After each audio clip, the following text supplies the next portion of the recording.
Hi friends, అందరూ ఎలా ఉన్నారు? ఈ వర్షానికి తుఫాన్ చెప్పున్నారు. ఈరోజు ఉదయం నుంచి ఆగకుండా వర్షం కురుస్తూనే ఉంది ఫ్రెండ్స్. పెద్ద పెద్ద చినుకులు పడుతున్నాయి. ఉదయం నుంచి ఆగలేదు ఫ్రెండ్స్.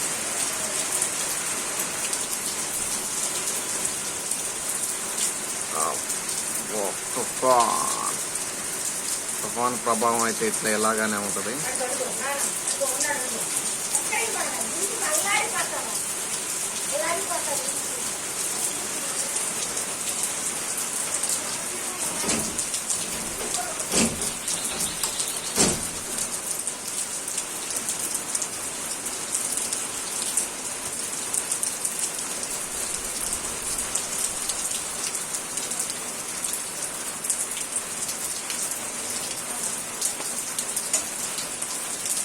పండు